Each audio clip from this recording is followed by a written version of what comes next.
Eu tentei trazer aqui um tema, sem entrar muito na componente técnica, eventualmente com algumas imprecisões, e se houver algum engenheiro de potência que esteja aí aborrecido comigo, depois a gente fica um bocadinho, depois da apresentação, para fazermos aqui a correção da apresentação, mas também a ideia foi ser mais abrangente para o público-alvo, que é certamente mais diverso, e tentar que nós tivéssemos aqui uma abordagem de explicar como é que as coisas funcionam do ponto de vista mais abrangente. E então a ideia que nós estamos aqui é tentar perceber o que é este novo ecossistema. Vamos ver aqui um bocadinho o que é o mercado de energia, se há alguma coisa que mude para mim com a microgeração e para quem está a pensar em comprar carro elétrico, qual é que é o impacto que isso tem. São estes exatamente os 3 temas que eu trouxe para hoje, para falarmos um bocadinho. E nada como começar olhando um bocadinho para o passado, porque estas coisas não aparecem do nada, aparecem de alguma parte. E a eletricidade em Portugal já tem uma história bastante longa. Começou com umas experiências que foram feitas em Cascais para o rei, no final do século XIX, mas depois diria que o próximo salto só aconteceu nos anos 40, em que o Estado decide começar a eletrificação do país. E isso foi acontecendo até meados dos anos 90, em que efetivamente dá-se primeiro, diria, salto para este mercado de energia.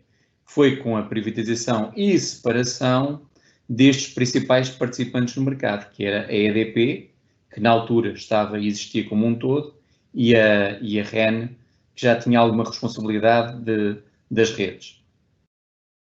E depois tivemos aqui uma evolução constante ao longo dos anos. Eu comparei aqui um bocadinho com o ir passando do piano a uma experiência de realidade virtual, que é aquilo que nós hoje em dia temos quando se fala em todas as notícias, ou é muito raro haver um mês em que não se fale de uma invenção ou de uma mudança de operadores ou de algo que muda realmente naquilo que é o mercado.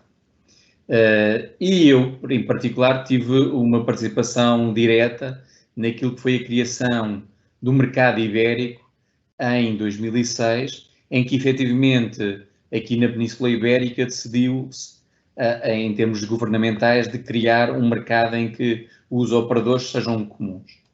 E vocês certamente já se aperceberam na publicidade intensiva que nós temos da Iberdrola e da Endesa, empresas espanholas, de cariz de decisão espanhola, mas que estão aí no mercado português, e isto começou inicialmente em 2006, 2007, com efetivamente estas regras que foram criadas. E as regras foram criadas porquê? Porque efetivamente a energia, a par da água, diria eu, são dois temas absolutamente essenciais para a vida social que nós temos. Nós até podemos viver sem carro, nós até podemos viver sem gasolina, embora há 2 anos atrás as coisas andaram um pouco tremidas, mas efetivamente há uma série de coisas em que nós podemos viver sem. Hoje em dia nós temos uma dependência total da eletricidade, tal como temos da água, e então este mercado da energia funciona de acordo com regras, em que existe, no caso particular de Portugal, o mercado é Portugal e Espanha, o qual é designado de MIBEL, e depois há aqui uma série de layers, uma série de entidades que são responsáveis por determinadas partes. Mas a ERSE, que é a entidade reguladora dos serviços energéticos, é responsável para garantir que existe a segurança na entrega da energia, que existe aquilo que se chama regularidade ou estabilidade, que essa entrega da energia é feita com qualidade, que é universal, ou seja, que não há uma zona do país que efetivamente seja preterida relativamente a outra no facto de ter energia, ser fornecida por energia, garantir que todos os clientes que se queiram ligar a essa rede, cumprindo regras que vão conseguir. E, por fim, um desígnio mais recente, garantir a proteção dos consumidores. Eu não quero entrar aqui em polémicas até que ponto é que eles defendem ou não. Eu deixo isso para cada um de vocês pensar por si mesmo, mas uma das responsabilidades que têm, efetivamente, é defender os consumidores relativamente às tarifas e aos preços. E isso é, efetivamente, aquilo que forma o mercado da energia. Eu deixei aqui alguns links, e eu vou deixando aqui alguns links, se quiserem saber mais sobre estas coisas, a posteriori têm sempre aqui informação adicional. Um dos pontos que eu vou focar a seguir é, nós sempre ouvimos falar dos consumidores, o consumidor, e agora começamos a ouvir a falar de uma coisa que é o prosumidor. O que é que isto significa? Isto é a junção de uma palavra de produção com consumidor, em inglês prosumer, e que tem a ver com o facto de nós hoje em dia já podemos ter um papel mais ativo na parte em que nós entramos e interagimos com o mercado. E então, continua a ser bastante importante e dividida aqui em 3 layers a parte da produção, mas já não é só a EDP Produção que está neste mercado. Ouvimos esta semana que a própria EDP que vendeu uma série de hidroelétricas a uma empresa francesa, a Engie, mas já sabíamos e já ouvimos falar recentemente também da Iberdrola, que efetivamente comprou algumas hidroelétricas no norte do país e tem alguns parques também solares. Solares penso que não, penso que tem eólicos também no país. É efetivamente aqui a primeira componente e apesar de haver hoje em dia em todo o espaço elétrico geração de energia, este continua a ser responsável, eu diria, por mais de 80% da energia que flui na rede. Depois temos aqui uma camada intermédia que é dividida entre a REN e uma entidade nova que se chama E-Redes. Caso não tenham conhecimento, a EDP Distribuição passou-se a chamar E-Redes, ok? E é responsável pela distribuição em média e baixa tensão pela energia, ou seja, a REN é responsável pelo transporte destas fontes de geração até determinados pontos ao longo do país e depois, a partir desses pontos, já próximo das cidades e das localidades, é a EDP que tem essa responsabilidade. E depois, nós, quer seja a nível individual, consumidores típicos ou em termos de empresas, temos aqui uma fronteira que é a fronteira do contador elétrico. E, efetivamente, o contador elétrico é aquilo que nos separa da rede elétrica, ou seja, até ao contador elétrico é a responsabilidade de alguém e nós nem queremos saber, do ponto de vista do dia-a-dia, só queremos saber o número de telefone quando a gente liga quando há avarias e o número de telefone quando a gente liga quando a fatura vem errada. De resto, isso é uma responsabilidade que não é nossa. Há uma questão da corrente alternada, se a energia é fornecida em corrente alternada, se é fornecida em DC, normalmente isso não é um tema que não nos preocupa neste momento, mas é um tema que neste momento está a ser estudado. Porquê? Porque tipicamente a corrente alternada AC é utilizada por motores, lâmpadas incandescentes ou por máquinas, mas a generalidade dos outros equipamentos em nossa casa, eletrónicas, TVs, iluminação LED, baterias e todos os outros equipamentos, na verdade, poderiam ser fornecidos diretamente com corrente contínua DC. Mas isto tem a ver com a tal história e tem a ver com, no passado, efetivamente, para transportar a energia de um ponto até a nossa casa, a corrente alternada, inventada por um senhor que hoje em dia toda a gente conhece por razões diferentes, o senhor Tesla, que efetivamente inventou esta forma de transportar a energia de uma forma muito mais eficiente face a um concorrente seu, que vocês também já devem ter ouvido falar, que era o Sr. Edison, que efetivamente apostava em fazer esta distribuição da energia em DC. É apenas uma curiosidade. Então, este contador, efetivamente, e tenho aqui 4 amostras. Quem já, como eu, tem alguns cabelos brancos, ainda é capaz de se recordar de umas coisas lá nas paredes de casa dos pais, que tinha a ver com uns contadores eletromecânicos. Ou seja, eram umas coisas, tinham uns discos que rodavam e uns números que iam rodando também, e isto eram contadores eletromecânicos, ou seja, passava energia por eles e eles iam contando a energia. Depois, os milénios já começaram a vir umas coisas que são os contadores eletrónicos, ainda não inteligentes, mas já com alguma capacidade de serem mais pequeninos, de serem mais eficientes. E hoje em dia, se vocês chegarem lá ao sítio onde está o vosso contador, pelo menos cerca de 50% das pessoas em Portugal deverá ter uma coisa que é mais ou menos parecida com esta, que é um contador inteligente. E porquê é que a gente o chama inteligente? Ele continua a contar energia como contava este há 100 anos atrás. A diferença é que ele pode disponibilizar a informação do nosso consumo a cada 15 minutos e pode também, por exemplo, a quem se esquecer de pagar a conta, restabelecer e cortar também inicialmente, mas restabelecer a energia de forma muito mais rápida. Ou seja, permite aquilo que nós chamamos a gestão remota deste dispositivo e dos serviços que são prestados pelo contador. E isto é muito importante, porquê? Porque, efetivamente, se esta informação que está aqui, que é a curva de carga, nos for disponibilizada, a gente pode melhor decidir qual é que é o tarifário melhor para nós. Mas ao longo deste tempo todo, há uma coisa que é garantida.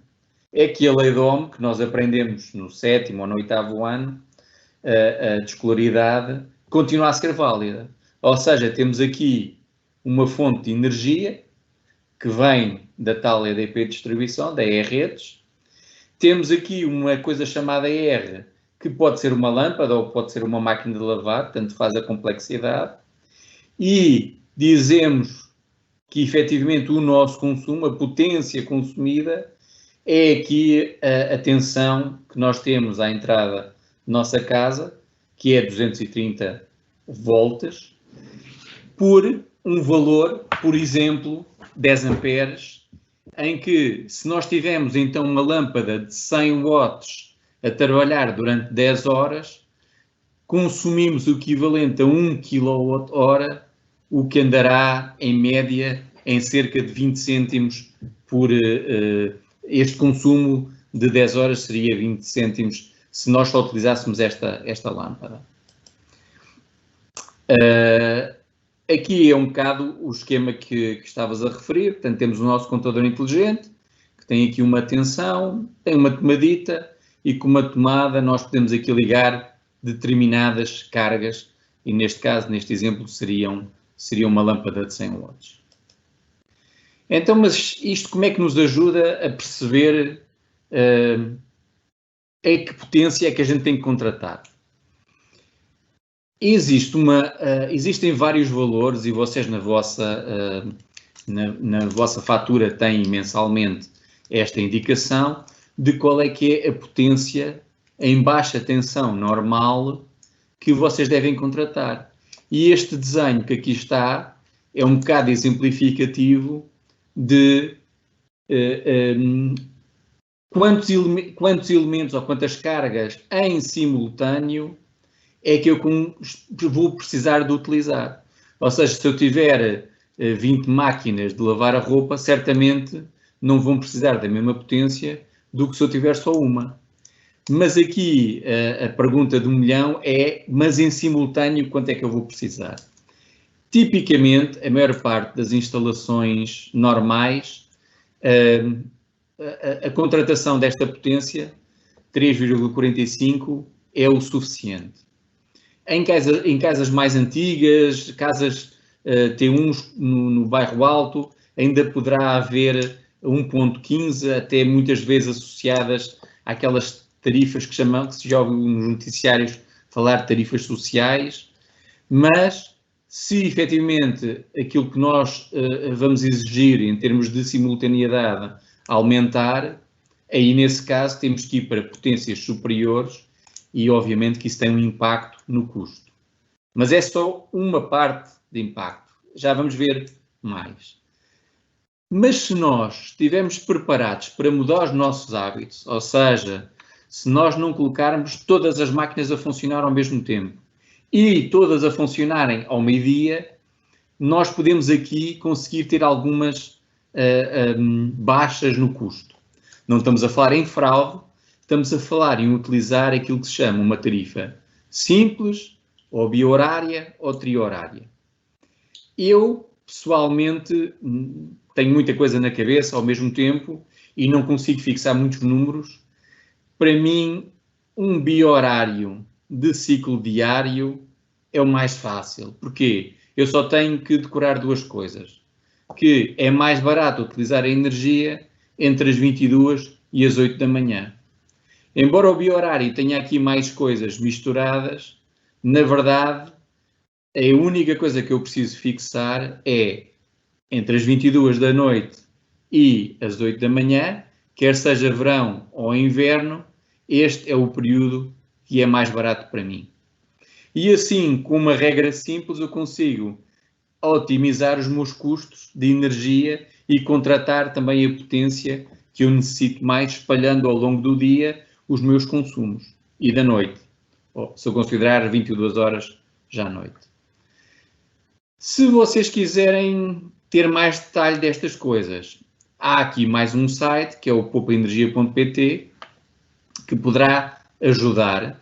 E a boa notícia é que, como hoje em dia nós, ao contrário das telecomunicações, não temos períodos de obrigatoriedade de estar num determinado comercializador, no pior caso, podemos todos os meses estar a mudar de comercializador, que eu também não recomendo, mas pelo menos 2 vezes por ano é importante ir fazer uma simulação e perceber se há alguma promoção específica ou alguma baixa num determinado período.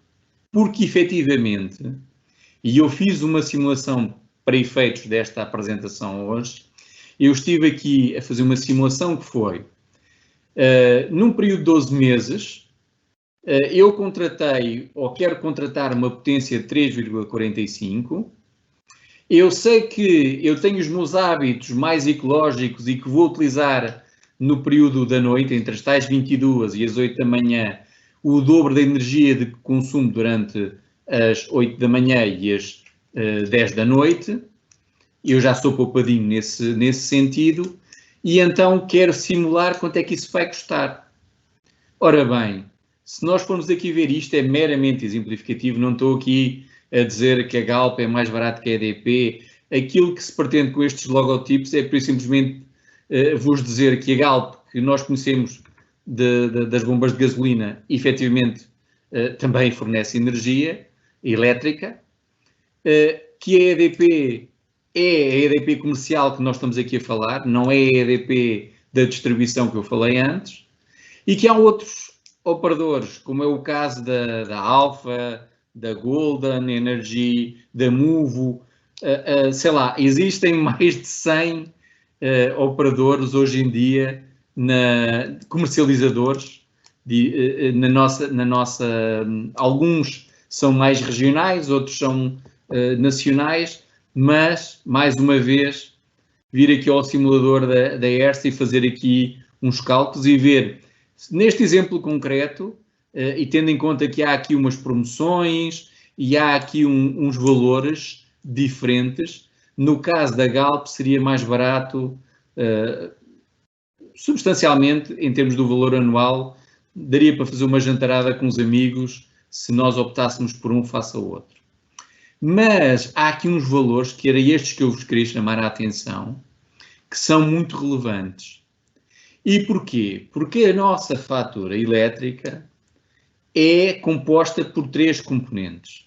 A energia propriamente dita, que é o custo que os comercializadores têm quando vão comprar a energia para nos vender, tal como os supermercados vão aos agricultores comprar as couves, depois põem uma margem em cima e nos vendem a nós, estes comercializadores de energia fazem exatamente o mesmo. Há outras taxas, são taxas que se pagam para garantir que nós temos este serviço, que é um serviço premium. Em Portugal nós temos efetivamente um fornecimento premium de energia. Eu não sei se vocês talvez nunca se tenham dado ao trabalho, mas, por exemplo, o ano passado, na zona de Lisboa, por exemplo, nós só tivemos 2 segundos em que não tivemos energia. Durante um ano inteiro, não tivemos energia durante 2 segundos. Num ano de pandemia crítica. Portanto, isso diz-nos bem qual é que é o serviço premium que nós temos. Bem, e isso tem um custo. Está aqui por aqui além, um custo que é multiplicado pelos 5 milhões de clientes, mais ou menos, e os 11 milhões de consumidores. E depois há uma outra série de taxas, como a audiovisual, a mais conhecida pela taxa da TV. Existe um especial de consumo de energia que tem a ver com as petrolíferas e depois também para pagar aqui o IVA, que varia 6, 13 e 23. Eu acho que pago coisas a 13 e pago coisas a 23. Penso que haverá pessoas que eventualmente pagam coisas a 6%. Eu ia abrir agora, se calhar, um bocadinho para isto ser mais interativo, abrir aqui um bocadinho, porque pode haver perguntas sobre este tema neste caso não é dos dólares, dos euros, suscita sempre aqui algumas perguntas. Se não há perguntas, nós continuamos, mas abrir aqui o microfone às pessoas que quiserem colocar alguma questão. Isto no fim tem um exame e quem não passar no exame vai ter que ter um curso destes durante 20 horas.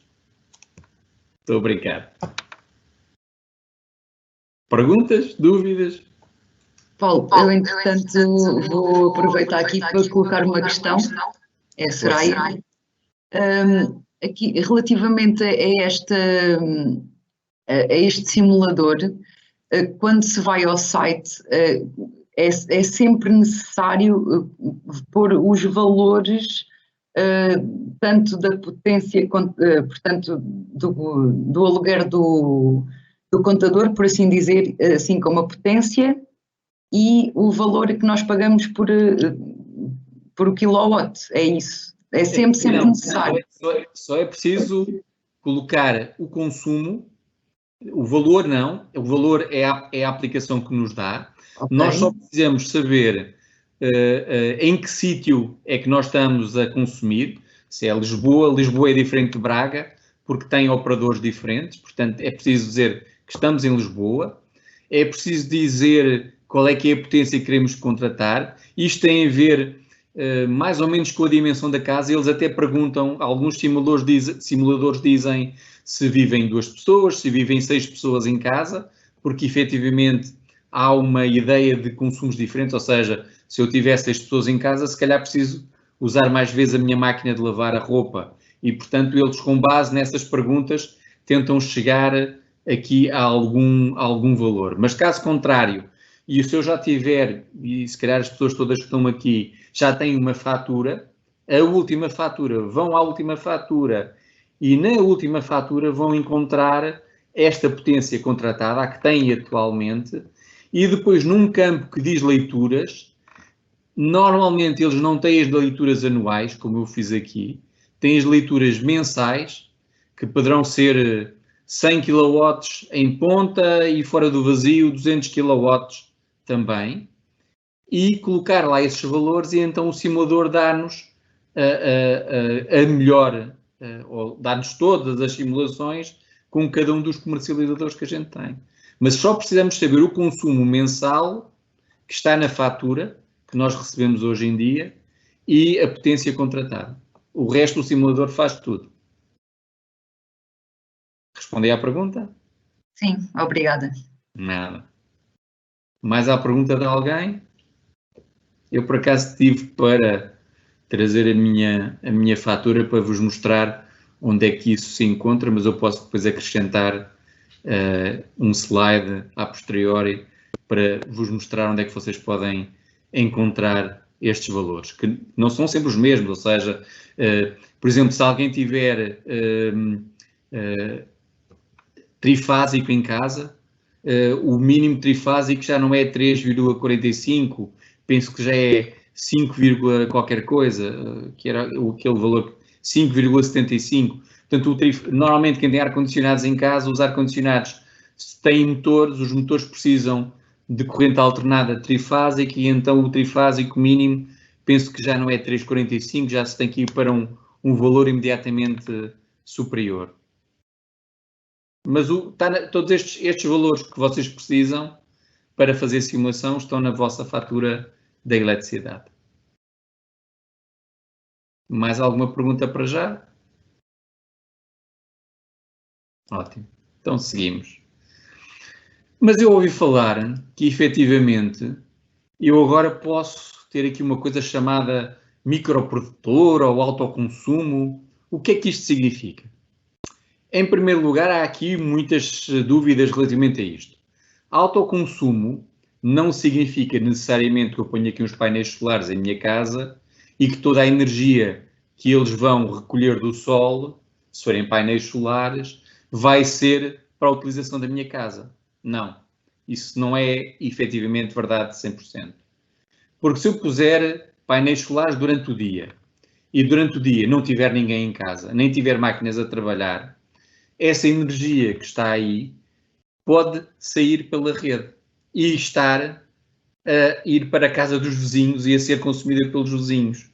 Há aqui uma coisa que a energia é diferente da água, é que a energia percorre sempre os caminhos mais fáceis e pode percorrer o caminho inverso relativamente ao contador. Então, por exemplo, este exemplo que eu aqui coloquei é um exemplo típico da Califórnia, que é uma das áreas no mundo em que está mais avançada nesta área, em que eles têm telhas da Tesla, têm um carro da Tesla e têm uma bateria que acumula energia dos painéis solares durante o dia, em que eventualmente é ajudado durante a noite por uma microeólica.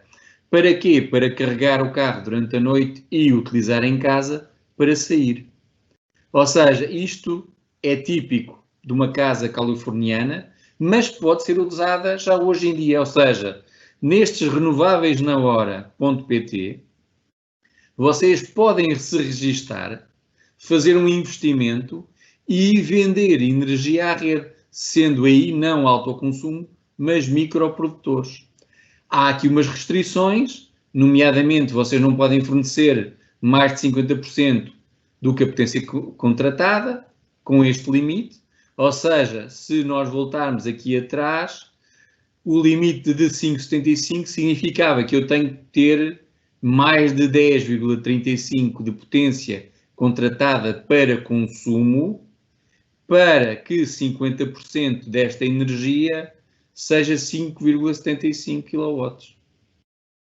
Ou seja, há aqui regras que são importantes e em mais detalhe vocês podem vir aqui ler mais informação, mas isto não é chegar ao Leroy Merlin, passa publicidade, comprar uns painéis e meter no telhado e já estamos aqui a vender energia. Não, isso não funciona assim.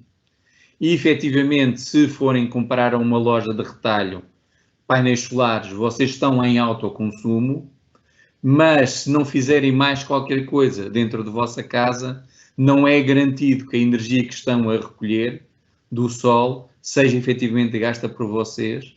Pode, efetivamente, se ninguém estiver em casa, essa energia fugir pelo contador que nós falávamos há pouco e sair de casa. O contador vai medir a energia que saiu de casa, mas não vos vai dar absolutamente nada por isso.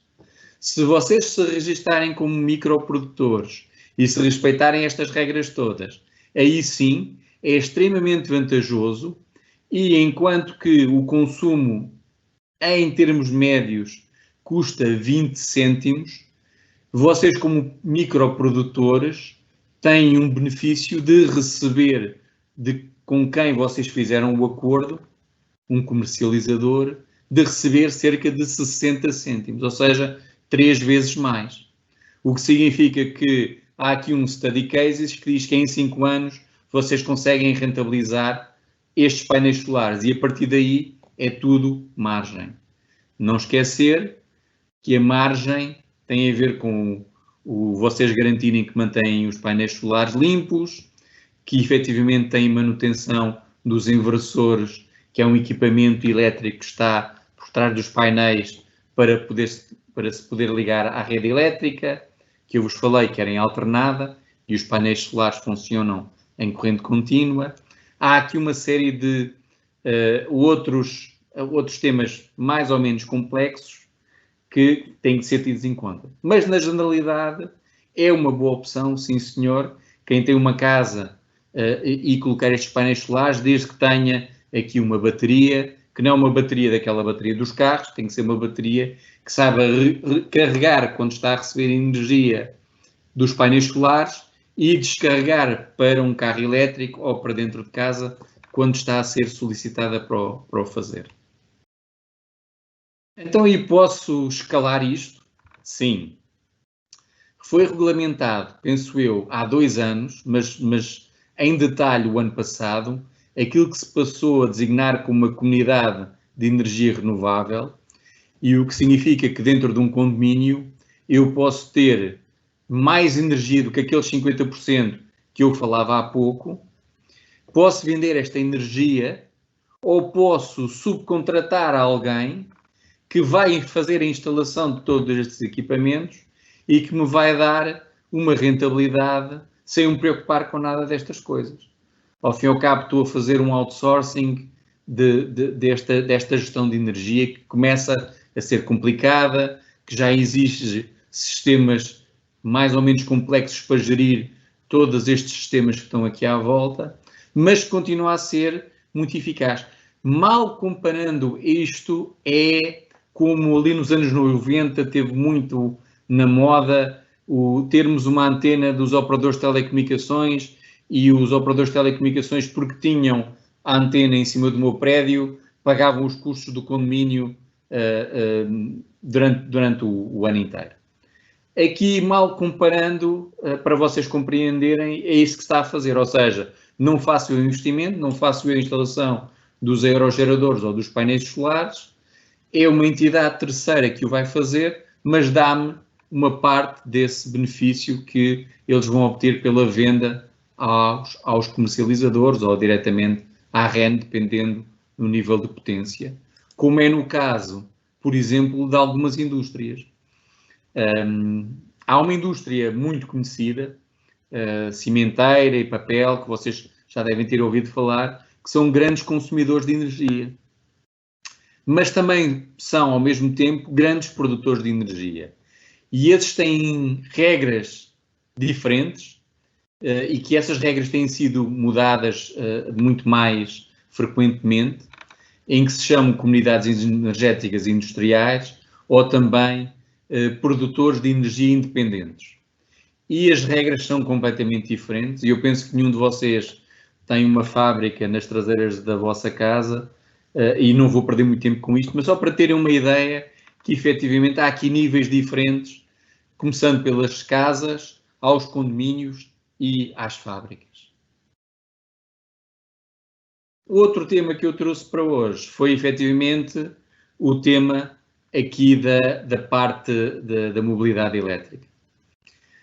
Ou seja, algo que vocês nem querem saber, nem querem perceber este gráfico, mas eu trouxe este gráfico porque até agora aquele mercado que eu vos falei atrás tem esta complexidade toda que está aqui, ou seja, há aqui uma coisa chamada ORD, que corresponde ao E-Redes, que fornece aqui energia, depois há aqui um CSE que vai comercializar, que está aqui um mercado organizado que é o MIBEL, mas depois quando se acrescenta a mobilidade elétrica, em Portugal foi decidido acrescentar aqui ainda mais alguma complexidade. Ou seja, Quando eu, utilizador do meu veículo elétrico, ou seja, o utilizador do veículo elétrico nos zero emission vehicles, que é o caso do Tesla, ou o caso do Twingo elétrico, ou do Nissan, não estamos a falar do Nissan Prius. O Nissan Prius, por exemplo, é um híbrido, e hoje em dia há muitos outros híbridos que vocês hoje em dia já começam a ter no mercado, mas o primeiro híbrido foi o Prius, muito conhecido também. Mas hoje em dia há aquilo que são o zero emission, como é o caso dos Teslas, dos Twingos e muitos outros, em que efetivamente são considerados como BEVs. Porquê? Porque têm 100% elétrico, ou seja, não têm nenhuma componente de motor de explosão. Mas eu, quando quero abastecer, eu tenho que ir a alguém, tenho que ir a uma entidade gestora da mobilidade elétrica, que é que efetivamente faz a gestão de toda esta rede pública de carregamentos elétricos, e tem que ter um operador. Ou seja, na verdade, eu tenho que ter alguém que efetivamente vai gerir estes carregamentos. Por exemplo, o caso da Prius, que vocês já ouviram falar como os operadores low cost de combustíveis, eles também já estão registados como operadores de postos de carregamento elétrico. Mas nós, na verdade, quando chegamos aqui, só queremos uma coisa, que é um cartãozinho para chegar ao carregador elétrico público. Estamos a falar de carregadores elétricos públicos, e isso é efetivamente através daqui dos comercializadores de mobilidade elétrica. Ou seja, tipicamente a Galp e a EDP Comercial foram os primeiros, mas hoje em dia, se forem aqui a este site, vão começar a perceber que inclusive existem aplicações, que eu também vos posso deixar, não queria entrar aqui em publicidade específica, mas até existem já aplicações que nos permitem não só contratar aqui o SME, mas depois também a aplicação nos permite ver a cada momento em tempo real quais são os carregadores elétricos públicos que estão disponíveis. Então, mas se eu não quiser carregar no público, se carregar em casa for suficiente, ainda assim eu tenho que tomar decisões.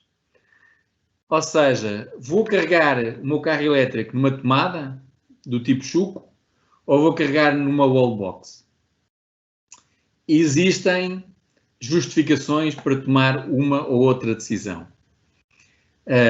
Uma coisa é verdade, é que hoje em dia, quer sejam os Teslas ou os Twingos, e eu não estou a fazer publicidade, mas este é quase um caso anedótico, que é ter aqui um Tesla X que tem um preço aproximado de 150 mil euros e um Twingo que tem um preço aproximado de 24 ou 23 mil euros. E portanto, são dois carros bastante diferentes em termos de posicionamento no mercado, mas têm uma coisa em comum: precisam de serem carregados as suas baterias. E têm baterias bastante diferentes. O Twingo tem uma bateria de 22 kWh e um Tesla tem uma bateria de 100 kWh.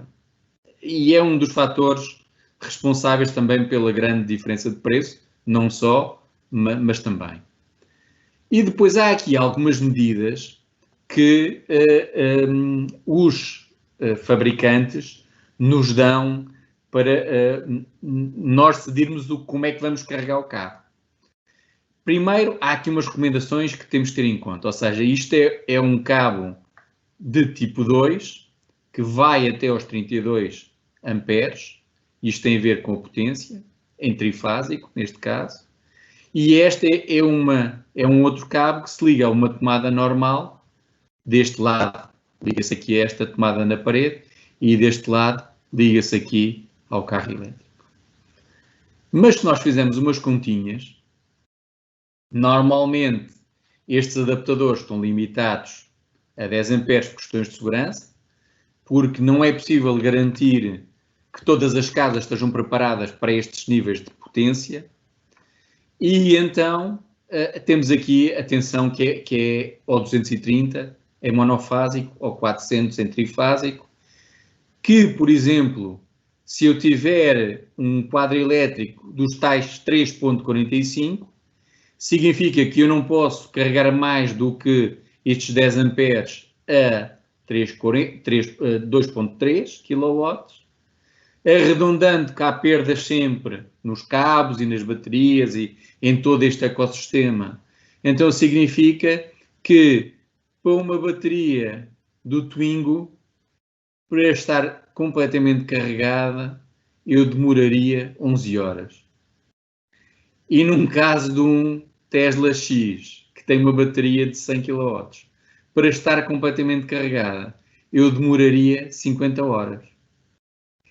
É por isso que os nossos amigos da Tesla, e isto eu tirei do site da Tesla, diz que, bem, o meu tempo de carregar é só 20 minutos. Pois, é só 20 minutos, mas é a 50 kW, ou seja, tem que ter um carregador rápido que efetivamente tem esta potência toda que não existe em nossa casa. Ok? Existem aqueles carregadores que vocês conhecem nos Estados Unidos, parecem um arco vermelho. Aquilo, na verdade, não é o carregador. Aquilo é como nós, quando vamos à bomba de gasolina, a mangueirinha. Depois, aquilo por trás daquilo tem um sistema que normalmente está enterrado no chão, que garante que a gente possa ter esta potência toda a nos ser fornecida. E, normalmente, os carregadores rápidos da Tesla são vários uns ao lado dos outros.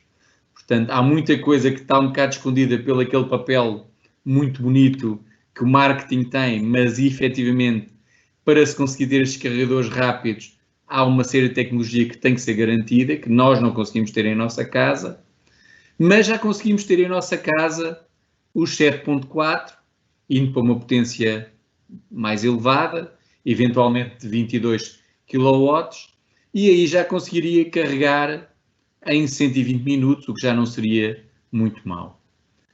Há, efetivamente, quando nós compramos o carro elétrico, ter em conta que estes fatores têm que estar tidos em conta. Ou seja, se eu efetivamente quiser ter um carro elétrico e quiser ter uma carga muito rápida, vou ter que subir o meu custo mensal para poder ter mais potência em minha casa.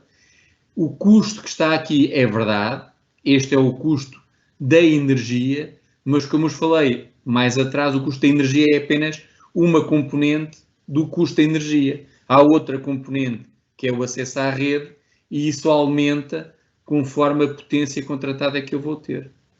Mas, de qualquer das maneiras, não quis deixar de colocar aqui umas contas que a DECO fez o ano passado, a 4 de agosto, que neste momento já não são válidas. Porquê?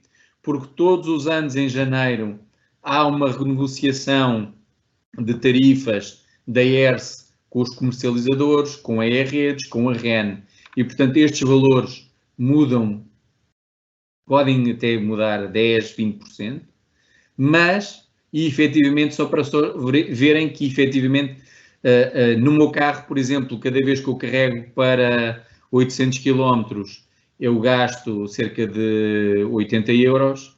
Aqui, e é um carro diesel, aqui um carro elétrico carregaria com um valor substancialmente mais baixo. Portanto, se vocês me perguntarem, vale a pena comprar um carro elétrico? Dependendo do business case, ou seja, se vocês vão para um Tesla X, se calhar o business case é mais complicado, mas normalmente quem compra um Tesla X compra não por motivos ecológicos e por deslocação elétrica, mas também porque quer ter um carro premium. Para quem quer ter um carro utilitário para se deslocar, a comparação entre um carro utilitário a combustível e a elétrico, eu penso que hoje em dia, se vocês fizerem um business case a 5 anos, já compensa e eu recomendo que efetivamente o façam ponderadamente, façam as vossas contas, façam efetivamente as contas aqui, como é que estes carregamentos têm que ser feitos. E estas duas tabelas são duas tabelas da Tesla, mas também existem tabelas equivalentes para a Renault, para a Nissan e para tantas outras marcas que hoje em dia o fazem. Eu vou entrar agora no momento das perguntas, se existem perguntas, e é só deixar aqui para sugestão de discussão, eventualmente algumas coisas que já se começa a ouvir falar. Por exemplo, esta semana, penso que foi esta semana, a Presidente da União Europeia começou a falar numa coisa que foi os edifícios neutros de CO2, em que se vai conseguir atingir não só, mas também com o melhor isolamento dos edifícios e a substituição de fachadas de vidro por fachadas de painéis solares transparentes, que aliás foram inventadas por uma cientista portuguesa na FCT, os transistores transparentes, e que servem de base a estes painéis solares transparentes. Mas também há outras coisas. Há, por exemplo, o caso da fusão nuclear a frio, ou seja, ao contrário daquilo que acontecia em Chernobyl, em que perdeu-se o controle e houve uma explosão. Neste caso, quando se perde o controle, a reação torna-se neutra e não há explosão. Há uma série de coisas a acontecer e aconselhava-vos, por exemplo, a lerem o último livro do Bill Gates, que fala muito sobre o que se vai passar em termos dos ecossistemas e do ponto de vista ambiental, em que a energia é um fator fundamental para que este panorama mude da crise climática que nós estamos já a ver diariamente. Por mim é tudo, estou aberto às vossas dúvidas e questões. Eu sei que foi muita coisa, sei que é muito pressa, mas era um pouco também para suscitar as vossas dúvidas e questões, no caso de quererem saber mais alguma coisa. Também vos deixei mais informação nos links ao longo da apresentação, que depois a Soraya vos vai disponibilizar. Soraya, não sei se há mais questões, se não houver mais questões. Bem, estava aqui a ver se alguém ia intervir, mas penso que não. Eu, da minha parte... Eu se calhar faço uma pergunta. Camilo Colasso. Paulo, boa tarde. Nós, mais à frente, se calhar vamos ter uma outra situação para ver, e estamos aqui a falar especialmente de um impacto ecológico que tem a não utilização de combustível fóssil por estes modelos elétricos, digamos assim, e centrarmos um pouco na componente dos carros. Daqui a uns anos, o que é que se vai fazer às baterias todas que vão sobrar destes carros todos? Muito boa pergunta, mas há uma solução para isso, Camilo. Não só a Tesla está a reciclar as baterias dos carros para colocar nas redes elétricas, como o Bill Gates está a financiar empresas que vão reciclar o lítio e vão novamente permitir que ele seja utilizado em outros fins que não sejam exatamente os da mobilidade elétrica. E, efetivamente, aqui há 5, 10 anos atrás, esse problema era um problema real e muito complicado que fez um pouco atrasar aqui a Europa nesta tomada de incentivos para a compra de carros elétricos, mas hoje em dia já existem estas duas soluções, que é a reutilização massiva das baterias que saem dos carros nas redes elétricas e, por outro lado, a reciclagem destas baterias, de técnicas que estão a ser utilizadas para, efetivamente, em novas baterias, cuja quantidade de lítio que é necessário já não é tão elevado. Eu diria, só para vos dar uma informação que talvez não tenham, todos os meses durante o ano passado foram efetuadas patentes de novas baterias. Ou seja, todos os meses do ano passado houve alguém que inventou uma nova bateria ou inventou uma nova componente ou substituiu alguma coisa nas baterias que alimentam os carros. O que significa que em menos de 10 anos, eu penso que é de 2 em 2 anos, está previsto que as baterias diminuam para metade do peso para o dobro da distância. Ou seja, são aqui duas componentes fundamentais. É que, efetivamente, as baterias nos carros hoje em dia é o que mais pesa e, efetivamente, tem aqui uma questão da distância e da autonomia. Uma das coisas que eu não falei aqui hoje, mas estava à espera que alguém me perguntasse, é a questão da ansiedade. Ou seja, o carro elétrico, aquilo que mais provoca, e é geral em todas as pessoas, é a ansiedade de acabar a eletricidade e eu não ter como sair de um lado qualquer. Esse é o problema, é o maior handicap que tem na adoção dos carros elétricos. Eu posso-vos dizer duas coisas. Existem, a ACP já tem uns transformadorzinhos que leva nos seus carros a combustível ou elétricos até ao pé dos carros elétricos e que fornece efetivamente energia para a gente conseguir chegar a um posto de carregamento público. Depois os carregamentos públicos vão se massificar. A IKEA, por exemplo, mais uma vez publicidade, desculpem lá, eles não pagam, é só porque merecem ser compensados de alguma forma destas iniciativas que eles têm. A ideia é eles fornecerem gratuitamente aos seus clientes toda a energia que os clientes tiverem a carregar nos seus carregamentos públicos quando estiverem nas lojas do IKEA. Mas este paradoxo do metade do peso, o dobro da distância, vai fazer com que, por exemplo, segundo parece, a Renault vai ter um carro ainda mais barato do que o Twingo, que andará abaixo dos 10.000 euros, em que conseguirá um circuito urbano para uma semana. Que à partida vai ser comercializado na Europa com a marca Dacia, mas aquilo que eles dizem é que atingirá muito próximo dos 400 km com baterias de tecnologia mais avançada daquelas que atualmente estão a ser feitas.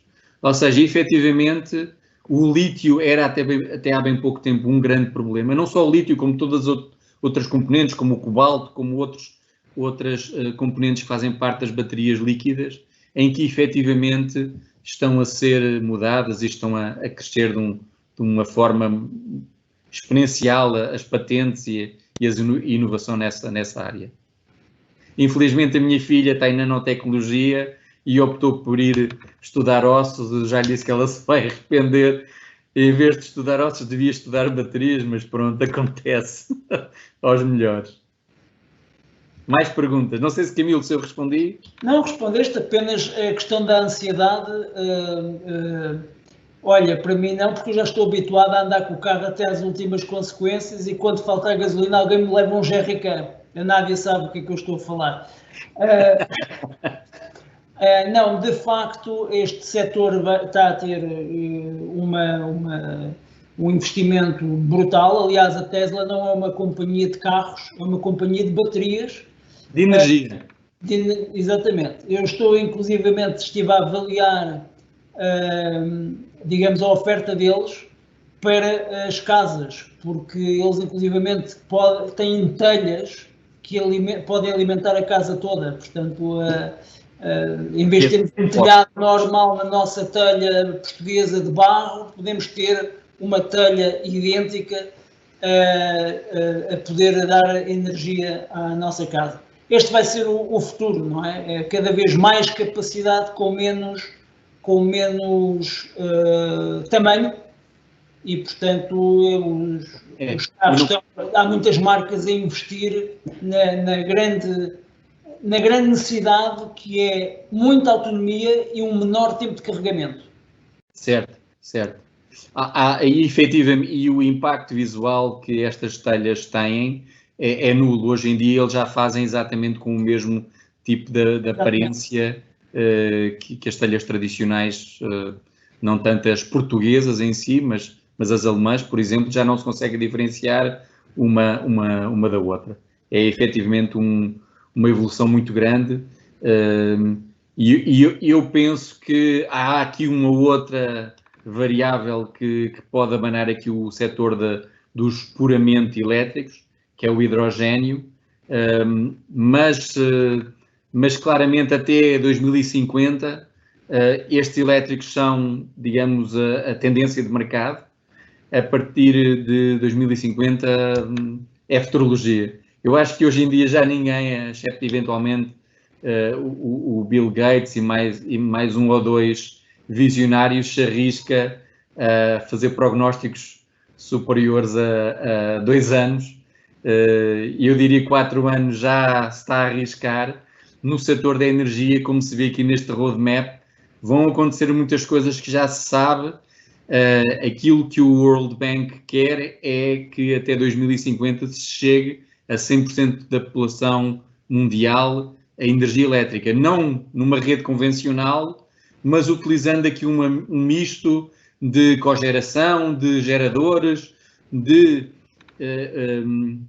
fazer aqui um mix, por exemplo, que existem algas que fazem a captura de CO2 e, por sua vez, na captura de CO2, libertam calor que pode ser utilizado para gerar energia limpa. Ou seja, há aqui uma série de coisas que depois interagem com eficiências muito, muito interessantes. Mais alguma questão que alguém queira colocar? Eu também prometo que não sei as respostas todas, mas o que eu souber, a lei de Ohm, eu sei ainda me lembro da lei de Ohm. Exatamente, para cada condutor linear a uma certa temperatura. Há uma razão. Enfim, depois a Soraya acaba. Aquela lei de Ohm é com ela. Não sei. Por mim... Bem, se não houver mais perguntas, Paulo, resta-me agradecer a disponibilidade, esta apresentação que deve ter dado muito trabalho a fazer. Está completíssima, excelente apresentação deste setor. É uma coisa, obviamente, que é nova para a maioria das pessoas que possam estar a ver, mas que aborda um mercado que vai ser um dos que mais vai crescer nos próximos anos. Sem dúvida. E com mais variações. Mais variações, exatamente. Vão aparecer empresas novas porque faz sentido. Sim, exatamente. Se é tudo. Então vá. Mais uma vez, Paulo, obrigado. Obrigado a todos.